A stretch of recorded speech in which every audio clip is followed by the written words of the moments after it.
What are we going to do when all of the voices that make sense exist outside of the institutional structure? Because if they had stayed, they would have been compelled to go through uh, this struggle session kind of nonsense.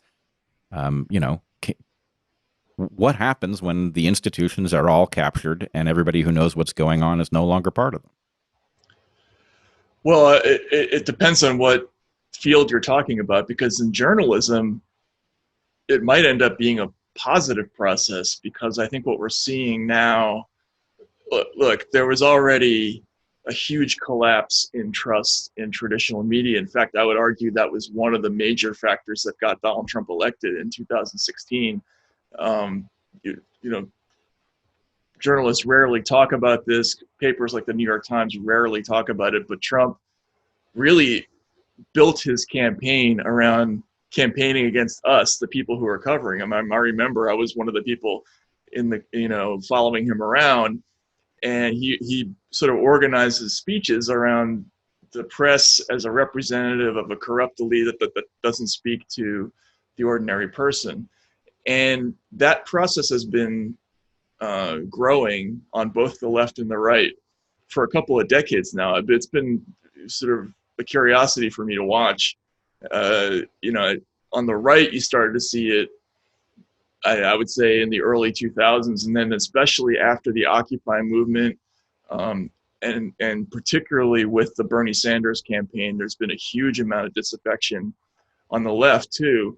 So the authority of institutions like the New York Times, the Washington Post, CBS, NBC, MSNBC, CNN, they've already crumbled just as consumer operations. They were already in a bit, I would say, basically in a state of failure before even this problem started to rear its head in a big way.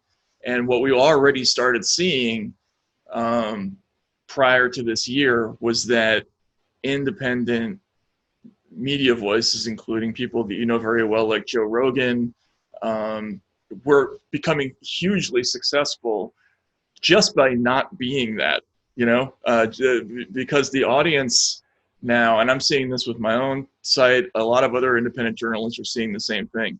People are so disenchanted with the didactic, politicized tone of media, institutional media, that they're looking for anything that isn't that.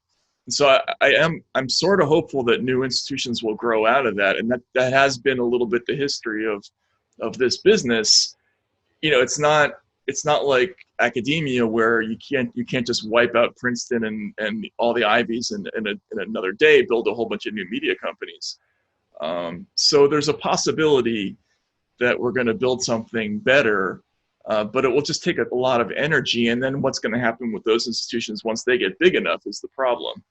So right now we have this model where there's no alternative big institutions really, but there's a lot of voices who are sort of growing in import, but they're all just sort of individual people. I don't know if that's sustainable as a replacement for what we had in the press, but I don't know if that answers your question, but it's a thought. It does, but I cannot resist pointing out where I think this goes. Because again, I mean, you even use the word hope, which at this moment that's audacious. Let's just say.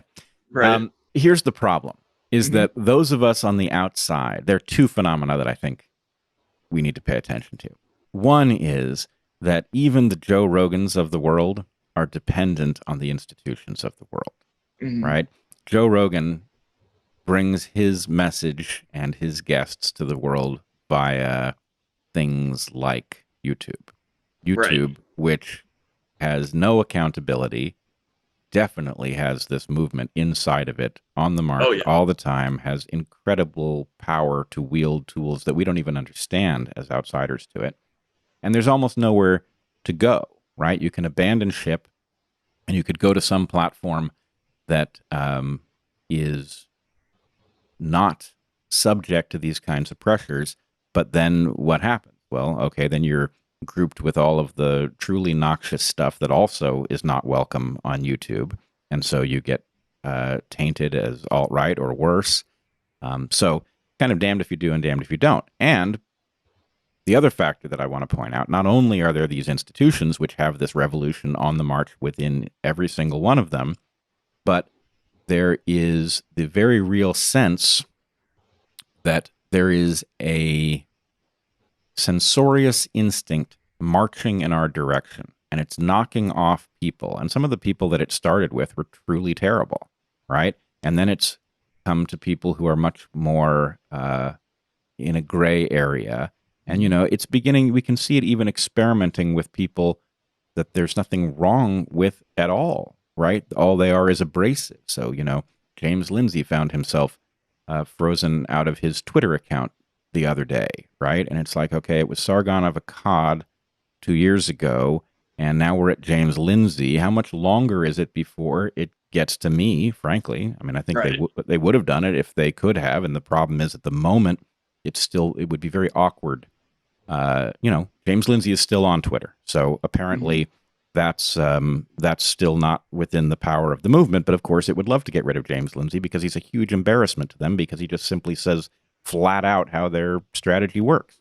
Right. So um, between the institutions that have the ability, given that there's no real public square, the quasi public square that we have is owned by institutions in which the revolution is on the march, or the counter revolution, as it were. Um, and we see this thing experimenting with how to come for those voices that you're describing who are independent and might constitute some kind of a renaissance in journalism or an equivalent space by being independent and not subject to an institution. Yeah, you're right. And I now I'm checking myself for the optimism because actually when you talked about the people that came for the noxious folks first. I mean, I think we're talking about probably Alex Jones was one of the first big ones. Um, when that happened, I was one of the few people in media who popped up and said, "Hey, this is not necessarily a good thing. I think you have to look at what this means for the rest of the business. Today, it's going to be Alex Jones, and if this mechanism proves successful, just by its nature, it's going to start looking for the next thing. It's going to decide Ben Shapiro is next, and then it's going to start looking around. Then there's going to be a process where groups are going to start demanding that we take the extreme version on the other side off to compensate for this person, and it's going to narrow the field progressively."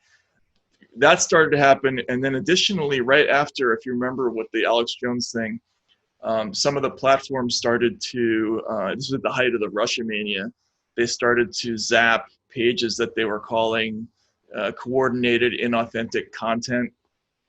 Um, and some of them were just regular old, sort of alternative media sites who happened to be deemed inauthentic by Facebook and some other of these big platforms.